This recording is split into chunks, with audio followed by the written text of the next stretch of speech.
Penetapan prioritas program. Analisis SWOT. Dalam konferensi yang dilakukan di Yunani pada tahun 2011 dan selanjutnya dituangkan dalam sebuah buku yang berjudul Integrated Infrastructure Planning 5 Southeast Europe Energy Dialogue, Thessaloniki 2-3 June 2011.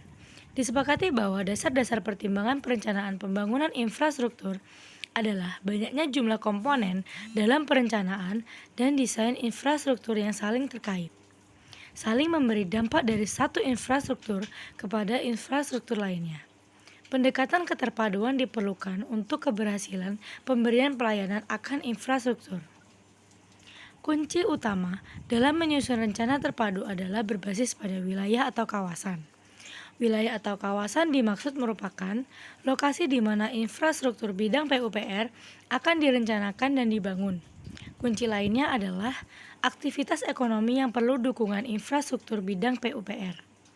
Kriteria keterpaduan rencana terpadu pembangunan infrastruktur bidang PUPR menjadi pertimbangan yang tidak dapat diabaikan, yaitu fungsi, lokasi, besaran atau volume pekerjaan, waktu, dan besar dana atau anggaran.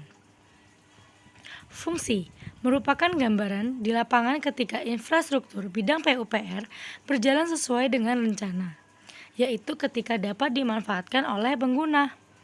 Pengembangan infrastruktur PUPR menunjang fungsi dari kawasan-kawasan sehingga pembangunannya akan menghasilkan output dan outcome yang lebih besar. Lokasi adalah tempat di mana infrastruktur bidang PUPR dimaksud direncanakan akan dibangun, tepat di mana lokasi aktivitas ekonomi kawasan berada. Besaran dan volume. Besaran atau volume perlu dibangun sesuai dengan rencana agar infrastruktur bidang PUPR tersebut dapat berfungsi dalam memberikan pelayanan. Waktu. Pembangunan infrastruktur bidang PUPR harus dilakukan sesuai dengan waktu yang direncanakan agar tidak terjadi keterlambatan pengembalian wilayah atau kawasan atau investor tidak dapat berproduksi setelah menanamkan investasinya atau bahkan produk yang tidak dapat disalurkan sampai ke konsumen. Besaran dana atau anggaran. Besaran dana atau anggaran adalah hasil perkalian antara besaran atau volume pekerjaan dengan unit cost yang berlaku di lokasi di mana infrastruktur bidang PUPR dibangun.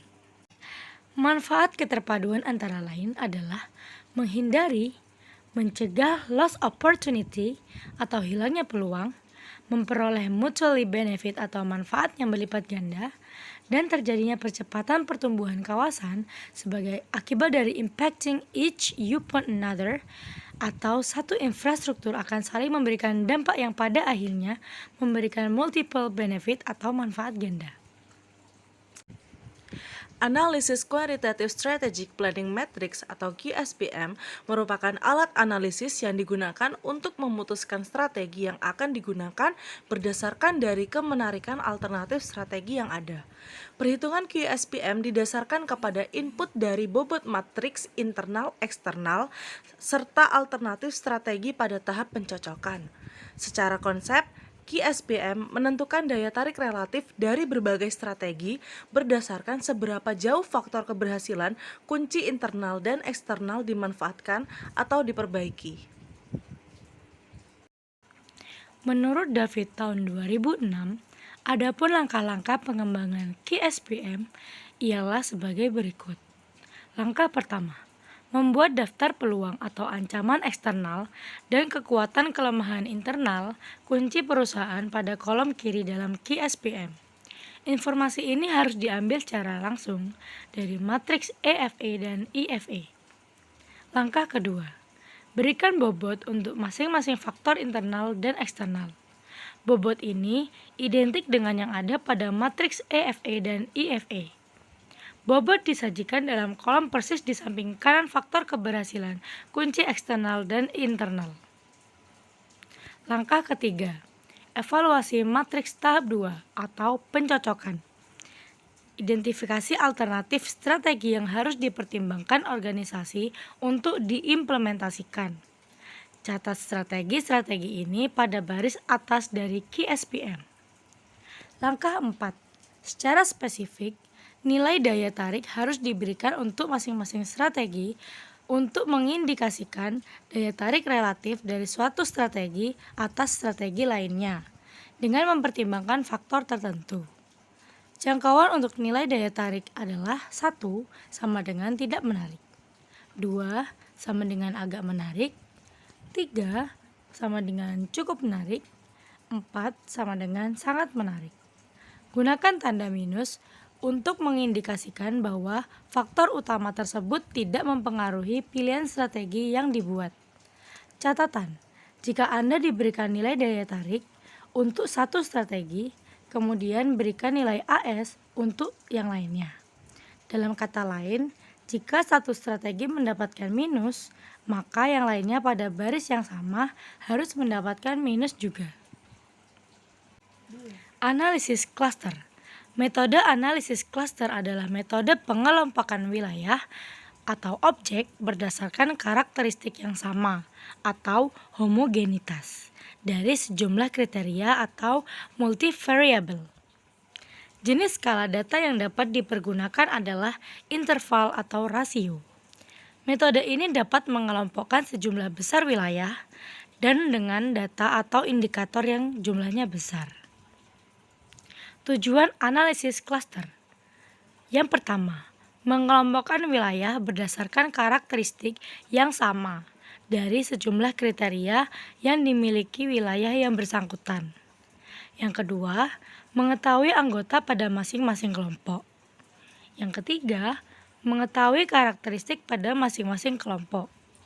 Yang keempat, mengetahui jarak masing-masing kasus terhadap rata-rata atau senter kelompok. Jenis atau macam analisis cluster. Yang pertama, K-means cluster. Ditentukan dahulu jumlah kelompoknya. Yang kedua, hierarchical cluster atau jumlah kelompok belum tentu ditentukan terlebih dahulu. Manfaat optimal apa yang akan dicapai bila perencanaan pembangunan infrastruktur bidang PUPR dilakukan secara terpadu? Jelaskan. Menghindari lost opportunity atau hilangnya peluang, memperoleh mutually benefit atau manfaat yang berlipat ganda, dan terjadinya percepatan pertumbuhan kawasan sebagai akibat dari impacting each upon another atau satu infrastruktur akan saling memberikan dampak yang pada akhirnya memberikan multiple benefit atau manfaat ganda. Jelaskan dampak yang akan terjadi jika satu infrastruktur bidang PUPR tidak dapat dibangun sesuai rencana. Jika suatu infrastruktur bidang PUPR tidak dapat dibangun sesuai rencana, maka akan membawa dampak negatif kepada sektor lainnya yang ada di satu wilayah yang akan dikembangkan. Infrastruktur bidang PUPR merupakan sarana penunjang bagi sektor lain dalam kawasan yang akan dikembangkan. Dukungan infrastruktur bidang cipta karya apa saja yang dibutuhkan oleh sebuah kawasan dengan tema pariwisata. Tuliskan secara berurutan sesuai dengan ranking prioritasnya. Pembangunan infrastruktur untuk kawasan pariwisata strategis. Yang pertama, menyiapkan kriteria kesiapan untuk investasi infrastruktur pariwisata. Yang kedua, menyediakan skema keuangan yang berkelanjutan untuk investasi pariwisata melalui penyiapan studi kelayakan, AMDAL, Detailed Engineering Design atau DED, dan pembebasan lahan. Yang ketiga, membiayai pembangunan fisik seperti air bersih dan sanitasi, jalan, listrik, drainase, limbah padat, anjungan cerdas, museum, ruang terbuka hijau, dan landscape. Yang keempat, mendorong dunia usaha dan masyarakat, BUMN dan BUMD.